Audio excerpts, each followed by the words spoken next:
This is Ask Joe number.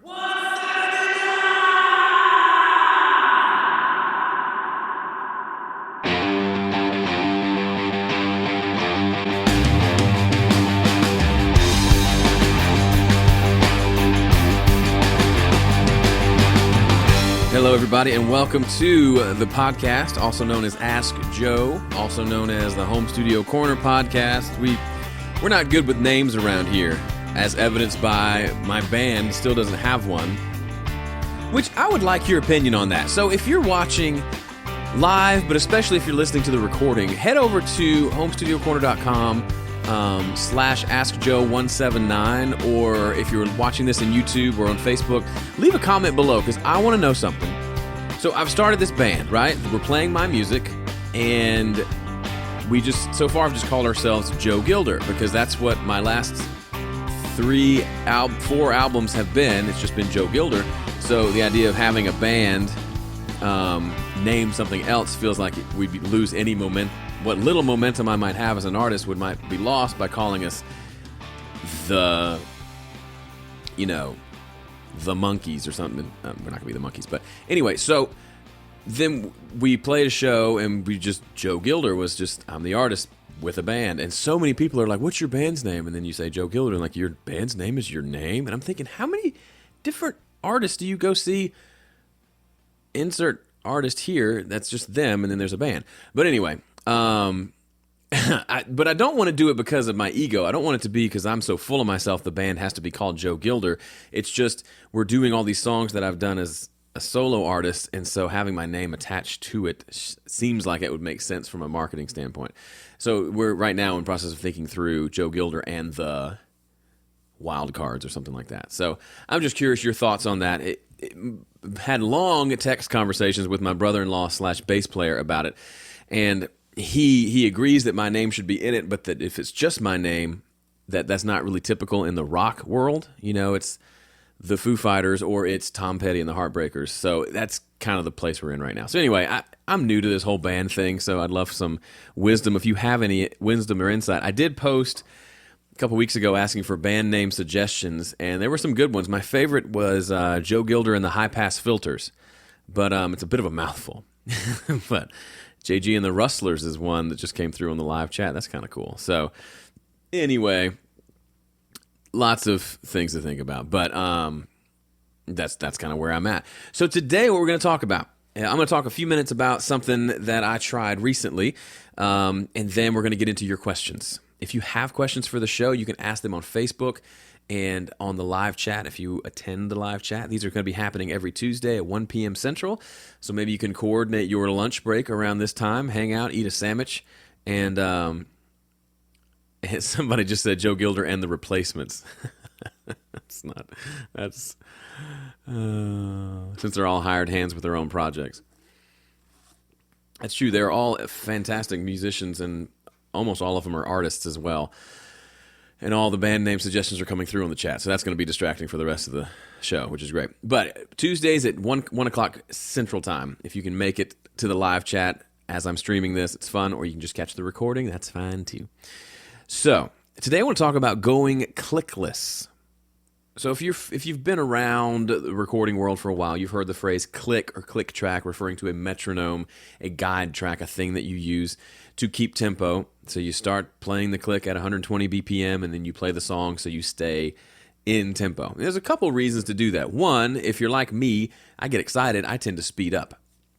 So when I don't have a click, I tend to speed things up to a point that it becomes, suddenly I realize it's really way too fast. The other and bigger reason I think to use a click, and the reason why I do use a click so much, is that it allows you some flexibility to fly things around. So in Nashville, they call it, we can fly vocals around. Not in Nashville, but I hear it around Nashville a lot. The idea of, let's say we're recording background vocals, and it's a big, 10 different tracks of background vocals on this one chorus. Well, back in the quote old days, you would have to record, if you're recording to a tape machine, you'd have to record those on the first chorus and then the second chorus and the third, or they would use a kind of pretty complicated system of recording those down to another tape machine and then recording them back in over each of the following choruses. So you only had to sing them once, but then you could fly them to different sections. Well, now in a digital system, you can just copy and paste them over, and in literally a matter of seconds, you can take one chorus background vocal part and move it over to 3, 4, 5 more choruses.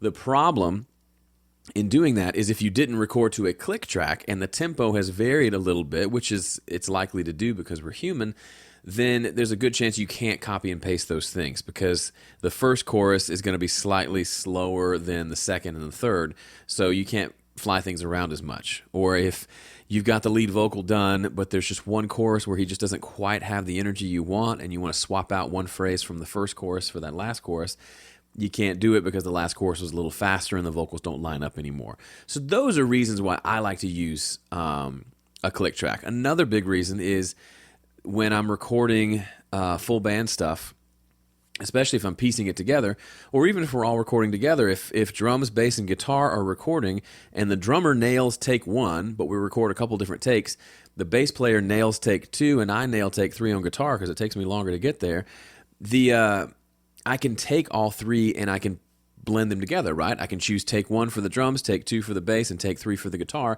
and they're all there together. If we recorded 3 separate takes without a click track, without a metronome of some sort, then they're all at different tempos, and they've all got to be perfect. You've heard of bands back in the day of, recording just full band, like Tom Petty and the Heartbreakers did this a lot, where they wanted to just record everyone playing the song. Well, guess what? If everyone nails it, but the drummer flubs the last chorus, guess what? That takes blown. You can maybe take the first part of one song and the second part of another, but for the most part, everybody has to nail it. Now, I would argue that while it's nice to be able to take different takes and blend them together, you could make a very good case for we should be good enough musicians to be able to play it together a few times until we nail it. That's a discussion for another day. For normal musicians like you and me recording in a home studio like this, it's nice to have some help, if that makes sense. To me, the click track is a form of help. It's a guide. It makes sure I don't run away with the tempo, but it also gives me some flexibility down the road to be able to move things around and pick and choose parts with some more flexibility.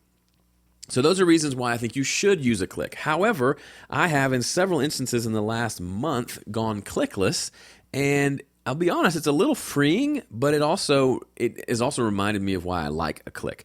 So the first scenario is if you're a VIP member, then you've seen, I've done several behind-the-scenes training sessions around this children's album that I'm working on for a friend. She's a college friend. We've been friends forever.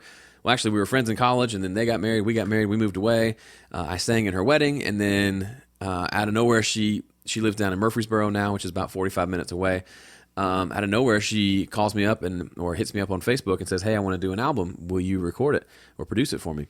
So we're doing a children's album of children's songs. So we've done all the recording at this point, but when we got set up to do the tracking session, she brought in her friend, drummer and bass player, and I was playing guitar. So we set up in here, drummer in the other room, bass player back here sitting down, and me playing into a microphone with my acoustic. And at that point, I had charted out the songs, but I didn't do any like scratch tracks and scratch vocals. Couldn't do scratch vocals because she wasn't here, and didn't really want to do scratch tracks because I wanted to see kind of what the guys were going to do in the band. How is this going to flesh out? And what would happen when the musicians just get together and play? So I had the charts done, which they're back here. Just typical, if you're listening to the audio, you can't see this, but typical Nashville number style charts with numbers and parentheses and hieroglyphic markings around them. You can maybe see that in the video just a little bit. So I had the charts done, copied them, made copies, had them all ready for them. So we were all working from the same page. But when we got set up and we're getting ready to record, I started asking, are we going to record to a click? Because I don't know this drummer. I don't know the bass player. We just met. Super, super cool guys. Excuse me. But it wasn't really... Some drummers absolutely insist on playing to a click. Others don't want to. And then a lot of people are in between. So I just asked. And I could tell he was leaning towards, let's just see what happens without it. Maybe we can it'll just have a better feel was what he was thinking, and we can just kind of play off each other. So I said, sure, let's not do a click. We maybe used a click on one song when it felt like we really weren't locked in, but the rest of them we did without. And guess what? It was really fun.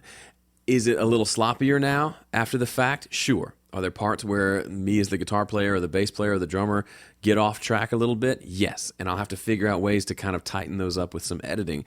And I can't go back and take multiple takes because, excuse me, because we did just record without a tempo. So I can't fly things around.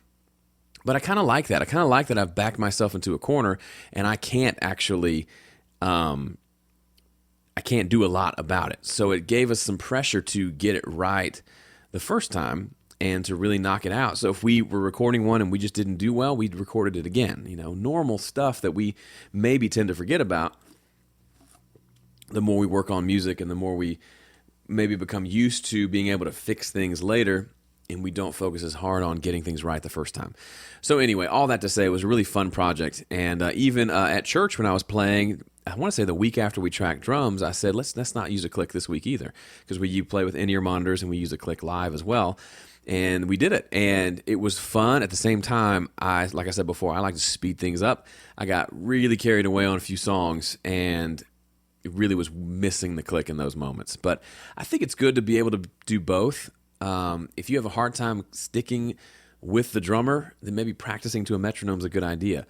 If all you ever record is to a click, I think maybe switching things up and playing without one, you might find that there's some room for your songs to breathe, maybe to slow down and speed up in sections within reason that you've never explored before because you've been so religiously following the click track. I think there's a place for everything. You can make a good case for either. Hopefully I've made a case for both today, and at least started you thinking down that path of maybe either using a click more if you don't use it currently, or maybe backing off a little bit if it's something you use a lot. I love to shake things up. I love to switch things around. I love to give myself a challenge, and that might be a fun way for you to do that as well. Okay, enough of my yapping. Let's jump into your questions. Boom.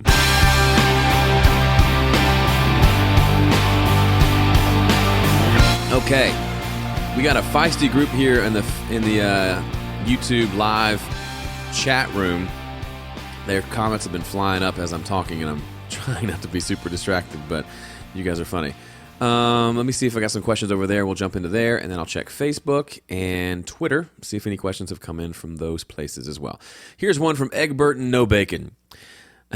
Egbert says, "Hi, Joe. If I produce, arrange, play, and record a single, what's the breakdown of money that could come in from radio plays, sales, videos, etc.? I didn't write the song, but play it all except lead vocals." That's a good question, Egbert. Now, I am not an expert at monetizing music, and especially things like royalties and all those sorts of things. But if you were only, it says you produced it and played on it. You playing on something has no bearing on royalties.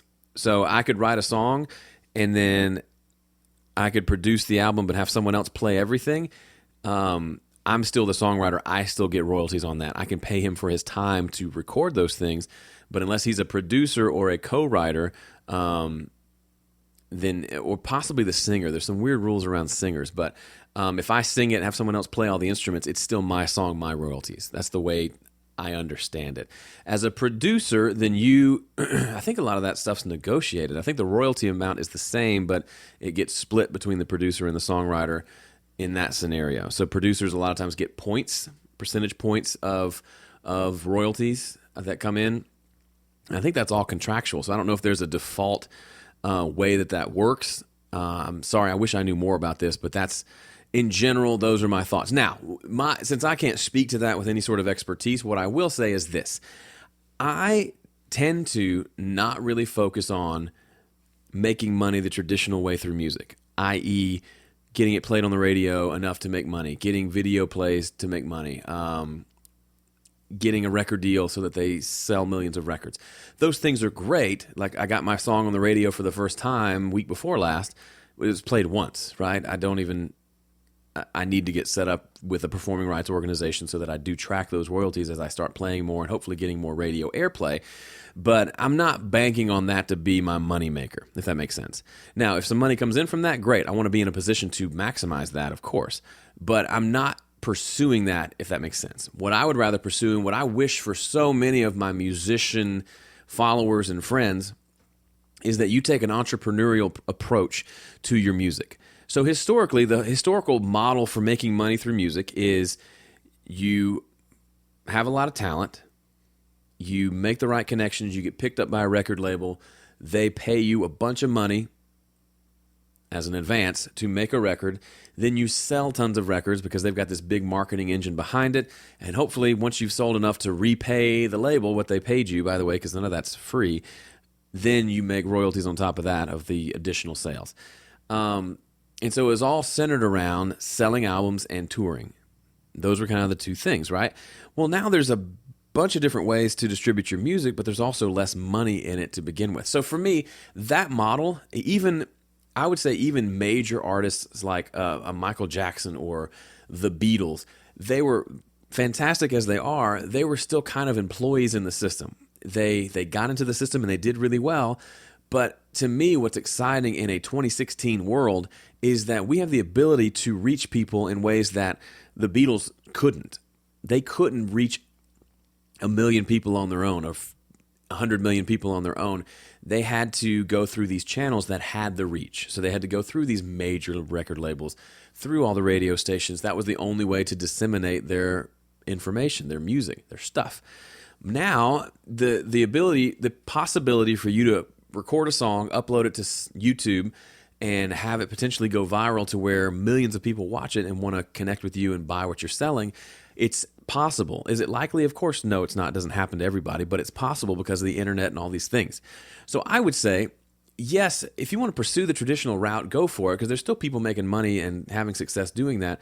But I would say, what are other ways that you can become an entrepreneur of your music? Whether that means booking your own shows, renting a PA system and setting up your own concert where you make 100% of the money and distribute it out, where you're the venue. You talk with a farmer out in the country who will let you use his field, bring a PA system, pack the place with 10 bands for a Saturday show, and then all the ticket sales come to you. You pay the band, you keep the rest. To me, that's exciting versus waiting around hoping for the local radio station to pick you for their big concert they do once a year downtown. Now, I hope they pick me for their big concert, but I also want to go out and do my own thing. I want to be a master of my own destiny, so to speak. Now, I say that with quotes because I don't mean to say that I'm in complete control of my destiny, but I want to take charge and take ownership of things that I can take ownership of, which is a lot.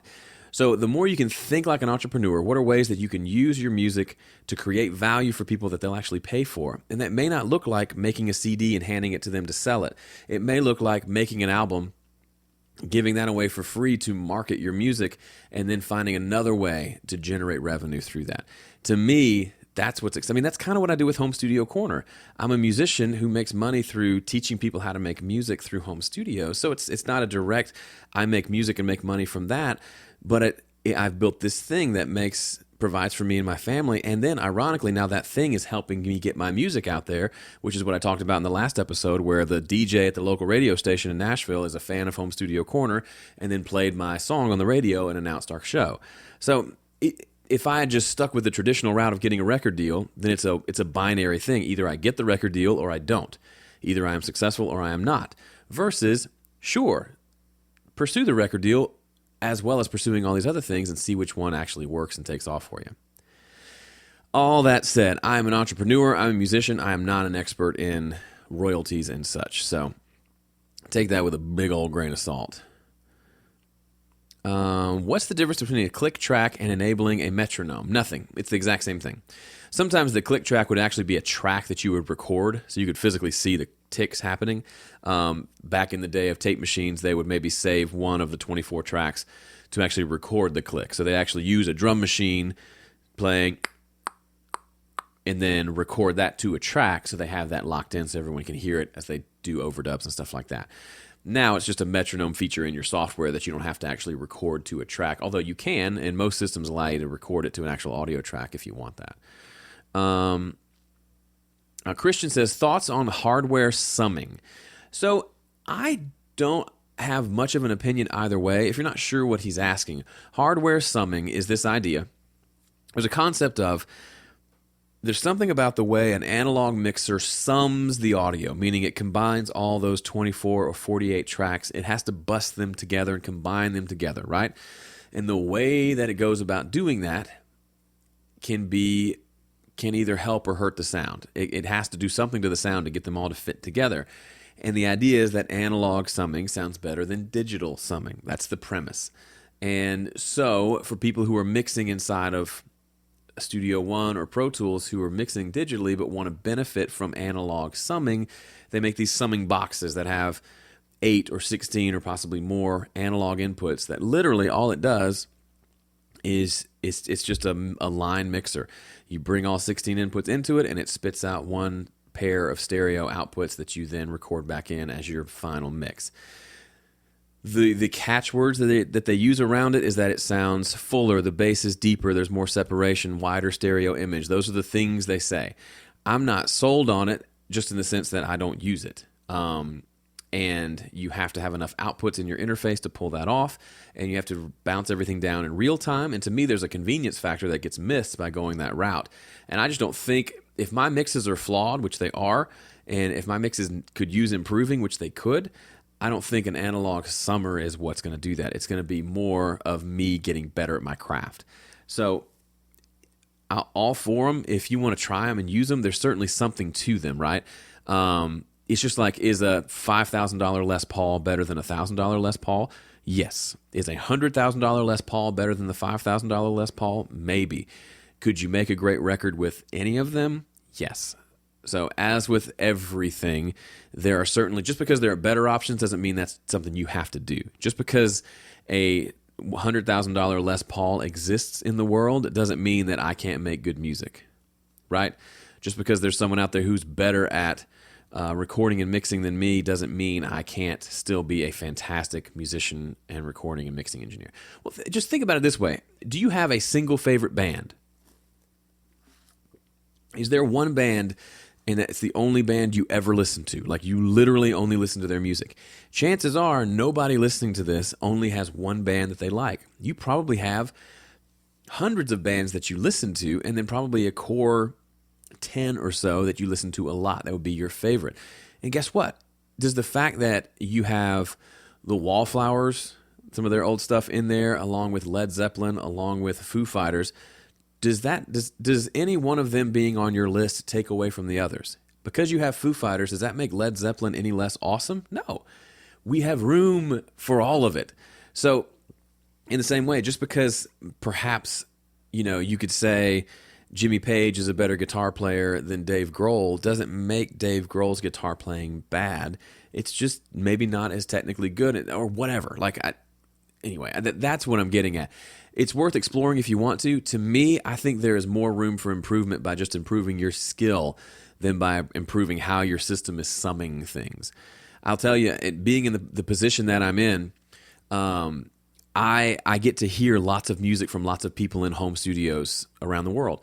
And I hear a lot of really good stuff. And then there's the occasional person who, from interactions online and in comments and things like that, they seem to understand conceptually what's going on and how things work in the studio, and they have a lot of opinions about things, and they would be the kind of person who would tell you why the original 1176s are better than the ones they're making now, and all the component differences, and they would be all over why analog summing is better and might even own an analog summer. But then I listen to their music and it's bad. Right? They're bad musicians. They're not good musicians, and they can't really make good mixes. So it's one of those types of things. Does that mean, is it all one or the other? You're either a bad musician with really good equipment or a good musician with bad equipment? No. Of course, you could be a great musician and use all that great stuff. But I just tend to think it'd be nice if I could just blame my guitar for my bad guitar playing. That would make me feel better. And will give me a reason to lust after a really expensive guitar because I think that's going to solve all my problems. But guess what? We all know the answer. It doesn't solve all my problems. Here's my buddy Stian, who's a VIP member and a Dueling Mixes member and an all-around awesome guy with great music. And I'm mixing some of your stuff soon, right? I've got like 2 mixes on the question mark for the calendar of when we're going to book those. So I hope it's soon because I'm looking forward to hearing this stuff. Anyway, he says, I'm jumping on to Andrew's question. Any tips for creating good harmony tracks? Do you use bass notes of the chords? I've heard you sing lots of harmonies. And Andrew's question earlier was, hey, Joe, what would be your approach to guiding a vocalist to adding harmonies when they've not sung harmonies in the past? Okay, these are really good questions. So vocal harmonies, if you've watched just my last couple videos on YouTube or Facebook, I'm finishing up that children's project, and that last step for me is going in and singing a lot of harmonies. And I do it just because I'm good at it and I can do it quickly. I literally sit here at my desk with this microphone in front of me and just record them. I don't go stand in the other room. I just knock them out really fast. And there are a couple ways you can do it. The first is, let me answer the first question about helping a singer who hasn't sung harmonies before. If he or she has not sung harmonies before, it might not be a good idea to put them on the spot in a vocal session. First thing first, make sure they've sung all the lead vocal parts first. So don't wear their voice out trying to pick out harmonies. And then secondly, if they aren't comfortable singing harmonies and they're not a harmony singer, I would only have them record something if you can tell them exactly what to record. Meaning you can have a keyboard right there where you're playing the part for them, or if you can sing, you sing it, say, okay, sing this, da da da da, and then have them sing it and then have them record it. Otherwise, encouraging them to just pick something out can be really frustrating.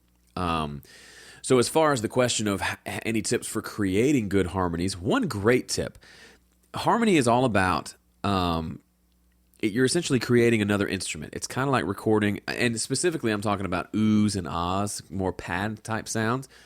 Because traditional harmony, like I'm singing with the lead vocal and I'm just singing a third above or whatever, it's pretty straightforward. You just kind of pick a harmony above and below, or if it's a lower singer, 2 harmonies above, and just kind of move with the vocal in ways that sound good. I know that's an oversimplification. But for doing like oohs and ahs and more background vocals that are meant to be more an extra part in the song, just like you have guitars and keyboards, those types of background vocals are really, really cool because you can create whole new soundscapes that don't sound like a keyboard or an organ or even a choir patch on a keyboard. However, using a choir patch on a keyboard can be a really great way to write the harmonies. So I've done some videos on this, and you'll have to dig through the videos on Home Studio Corner and go back in YouTube and search for them. But someone remind me, I'll try to find it and post a link to it below. But I did a video in the past on how to do vocal harmonies. And I know I did a VIP video, full hour video on this a couple of years ago. So if you're a VIP member, you can check that out. It was probably back in 2012, maybe. And so the idea is I will play the part out on the keyboard. So if it's like a 3-part ooh and ah part, I'll play around on the keyboard till I find a way of playing it that sounds good. And I'll actually record that. So it'll be like with one of those cheesy choir patches that goes, it sounds really cheesy and fake. And then I'll just sing over the top of that. I'll sing along with that. It helps me stay in pitch, and it gives me a guide of what to play and what to sing. And if I'm sitting in front of my computer and I recorded it with MIDI notes, I can see the actual notes and I can just move with them, kind of like reading sheet music. Now, the fun thing with that is once you're done, you can delete the MIDI track, or what I've done more often than not is I leave it in and blend it in just subtly underneath the background vocals. That's a great way to do it, especially if you're not good at just sitting there and coming up with parts on the fly. Lately, I hear parts in my head, usually throughout the process of recording the song and recording all the guitars and keyboards and all that. I've heard the song 100 times. I've been singing harmonies in my head that whole time. So when it becomes time to record harmonies, I just start singing what I've been singing in my head anyway. And then some sections I know, this would be great if there was this big kind of 3-part harmony going on underneath the lead vocal, singing oohs and ahs or whatever. And then I'll just start with the most prominent harmony that I hear in my head, sing that twice, pan those left and right. Then I'll pick the next part and sing that twice and pan it left and right. Sometimes just 2 harmonies can do the trick. If you need to record them 2 more times each, so you have 4 voices singing that same harmony, that might work. Or possibly a 3-part harmony is the answer. You're easing into cheesy territory when you do too much 3-part stuff, so be careful. But those are kind of the ways I tend to approach harmony. All right, here's a question from Daniel over on Facebook. He says, how much mixing do you do while recording your tracks? I like to record with some compression and a bit of EQ using plugins, not outboard, so I can get an idea of how it will sound. I try to not go crazy so I'm not stuck with a bad recording, and I know I should be trying to get the best sound possible at the source, but I find I finish tracking and then I've only got less actual mixing to do. Am I doing this wrong? No, Daniel, I would say you're not doing it wrong. For me, I like to use a little bit of EQ and compression on a channel strip if I can, if I'm recording somebody else, to just go ahead and bake in the sound that I want. So if you're doing that, if you've got the track going and you're putting on a EQ plugin on that vocal to boost the top end a little bit and roll off a little bit of low end, I'm okay with that. To me, okay, here's a great example. When I had Shannon in here last week recording vocals, so lead vocals, I set up the Roswell Audio Mini K47, had it running through my PreSonus ADL 700 with a little bit of compression and the EQ on, and we were recording the first song. So I had her sing, levels were set, and I just wasn't liking the sound. It was just too bright and too upper mid-range sounding. So I made her stand a little closer to the mic to help it be a little fuller. Listened back, recorded again. I still wasn't loving the sound, so I used the EQ on the ADL 700 and went to the upper mids at 3K or so and started to cut some things. And I messed around with that for maybe a take while she was singing and still wasn't happy with the sounds that I was getting. It just didn't sound all that great to me. And I knew I could EQ it a little more, but it should take 1 or 2 EQ moves to be in the ballpark. That's kind of a good rule of thumb, but it wasn't. So real quickly to recap, I didn't like the sound, so I moved the microphone, or I moved the vocalist closer to the microphone first before I reached for EQ. Then I tried some EQ. And then I wasn't happy. So instead of going into recording because I didn't want to waste more time, I grabbed this mic that's in front of me, the SM7B, took it back there, plugged it into the same spot, had her record a take, and it was so much easier to get the sound that I wanted. The upper mids weren't quite as pronounced. I could use a little bit of EQ to boost the top end because it's a darker mic, and suddenly, boom, it was the mic that I needed for the song or for her voice. This is not as fun of a mic. It's not technically as good as the other one, but it was the right one that day for the vocal. So I would say, yes, if you're going to use some things like some light EQ and compression while you're recording, go for it, as long as you're not trying to cover up for the fact that something else needs to change. If you've done all the other work, then of course, in my opinion is I'm going to use EQ on a lead vocal. It's going to happen. I've never mixed a song where I haven't done at least a tiny bit of EQ to the lead vocal. So if I'm doing that, going ahead and putting that EQ on there at the beginning while I'm recording it or right after I record it, that's fine to me. Because like you said, especially if you're going to be mixing this, the song is already halfway mixed by the time you get to the mixing phase, which saves a lot of time. Here's a question from Christian Burnett. Says, what are some of the ways you keep headphone bleed out of recordings of more intimate performances where the source is quiet so the mic is driven harder? Okay, so the only time I find that bleed to be a problem is if you're talking about the click track. So if it's a quiet guitar part and you hear coming out of the headphones that tiny little tick, tick, tick sound, that's annoying. There's not a lot of ways to fix that. So one, the obvious ways are turn the click down. So here's a good example. For me, no matter how hard I try, when I record acoustic guitar with a click, to have it loud enough to be able to hear the click well and to still be able to hear myself, even with decent headphones like my Sennheiser HD280s that cover my head pretty well or cover my ears pretty well, there's still the last chord of the song, bring, there's still that slight, after about a half a second, little ticking sound that comes through. What I found is it's much easier to just turn the click off. So if I'm recording you, if you came to record acoustic guitar behind me, when we got to the last note of the song, bring, I would just turn the click off. So it would ring out and there'd be no click at all. You don't need a click because it's the end of the song. So that's one solution. And someone's asking about hiding the click bleed using phase or something. No, there's not really a way to do that because you don't have you're going to be trying to flip the phase of the click itself against the sound of a click leaking out of a headphone. It's not the same sound anymore. I mean, you could try recording it and then flip. To me, that's just trying to put a Band-Aid on something that's a much easier solution of just turn the click off during that part where it's too loud. Or fill out the instrumentation, or try different headphones. Some people are suggesting in the chat to use in-ear monitors. That's a great option. They can still bleed, but it's a good option. Another thing that I've done a lot, and it seems to have helped, is to pan the click to one side. So let's say I'm playing acoustic guitar. I tend to face my head to the left a little bit because I'm looking down at my left hand while I'm playing. And so that means my left ear is farthest away from the microphone, which is in front of the guitar. So I will pan the click to my left ear, which makes it just slightly a little bit farther away from the mic, which is helpful. The other benefit is because it's panned to the left, I can hear it more clearly. I can turn it down a lot more in my headphones. When it's up the middle, I have to crank it to be able to hear it well. When it's off to the left, there's just not as much off to the left like that. I can hear it really clearly. I do that live when I play at my church. I have it panned to the left because I can just hear the click more clearly in the left than up the middle where the bass and the kick drum and the vocal and the snare drum and everything's coming through.